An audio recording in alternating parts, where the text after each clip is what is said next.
Hello everyone, I welcome you all in another video lecture series. In this video also we'll see examples on Fourier transform, out of which the first question is x of t is t into e raised to minus 80 into u of t.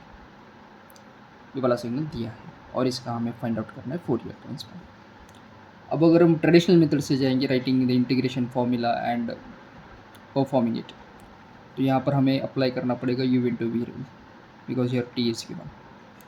So despite of all these rules, we can directly find its solution as, if you see this particular signal e raised to minus 80 into u of t, तो इस वाले signal का Fourier transform हमें पता है और इसको हम मल्टीप्लाई कर रहे हैं विथ t. इसके बिहाफ पे हम एक प्रॉपर्टी यूज कर सकते हैं, इसको हम कहते हैं differentiation in frequency domain property. So will write here using differentiation in frequency domain property. Our statement will be, if any signal is multiplied with t, that is t into x of t, its Fourier transform will be j d by d omega x of j omega. This is called differentiation in frequency domain property.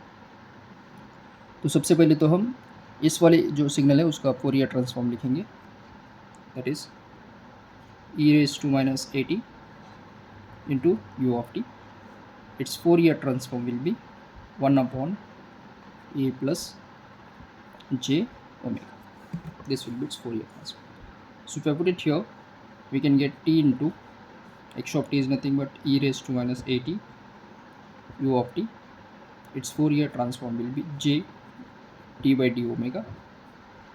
Now x of j omega is nothing but this particular term as 1 upon a plus j omega.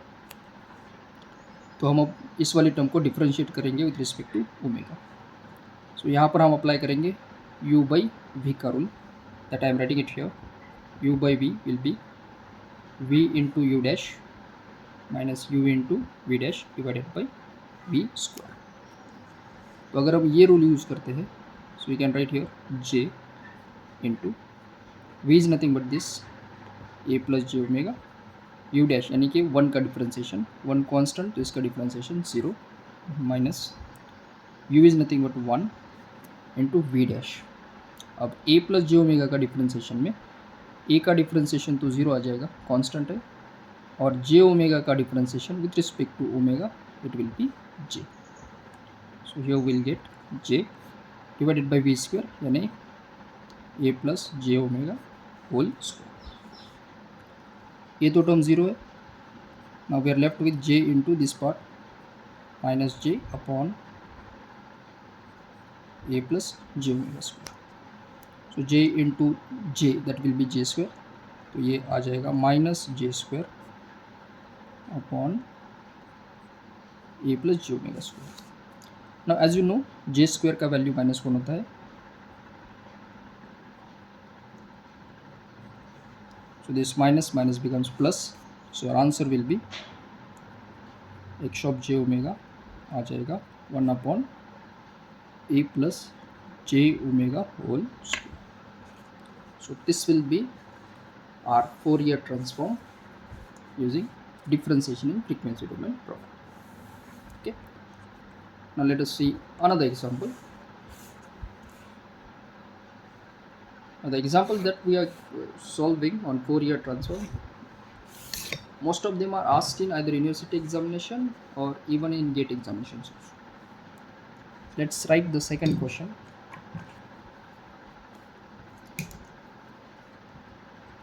As x of t is e raised to minus 3t into u of t minus 1. इस वाले question को solve करने के लिए हम दोनों methods use कर सकते हैं, आइदर डायरेक्ट इंटीग्रेशन फॉर्मूला या फिर हम टाइम शिफ्टिंग प्रॉपर्टी भी यूज़ कर सकते हैं. तो यहाँ पर हम स्टार्ट करेंगे by the formula. As Fourier transform of x of t will be x j omega is integration x of t e raise to minus j omega t into t. तो ये आ जाएगा as it is e raised to minus 3t u of t minus 1 e raised to j omega t into t. तो यहाँ पर अगर हम देखेंगे ये यूनिट स्टेप सिग्नल एक यूनिट से शिफ्ट हुआ है, तो इसका जो वैल्यू है हम डायरेक्टली लिख सकते हैं u of t minus 1 will be 1 for t greater than और इक्वल टू 1। तो ये 1 से लेके इन्फिनिटी तक इसका वैल्यू 1 हो जाएगा, अदरवाइज इसका जो वैल्यू है वो 0 हो जाएगा। तो हम लिमिट चेंज करेंगे from 1 to infinity e raise to minus 3t, इसका वैल्यू 1 है, और ये आ जाएगा e raise to minus j omega t d t.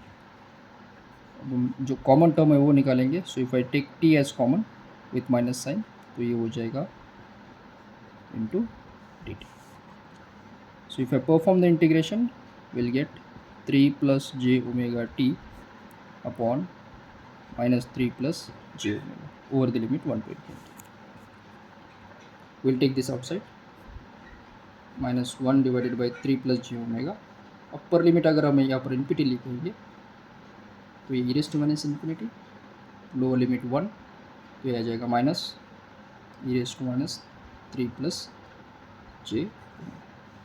अब e raised to minus infinity का वैल्यू 0 होता है, ये minus minus plus, so the final answer we will getting is e raised to minus 3 plus j omega divided by 3 plus j omega.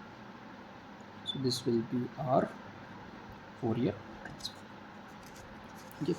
So in both ways, you can directly go for the integrating formula, or you can use the properties of Fourier transform. We'll easily get the solutions. Okay. So in next video, we'll start with applying the system characteristics equation in the form of differential equation या फिर difference equation।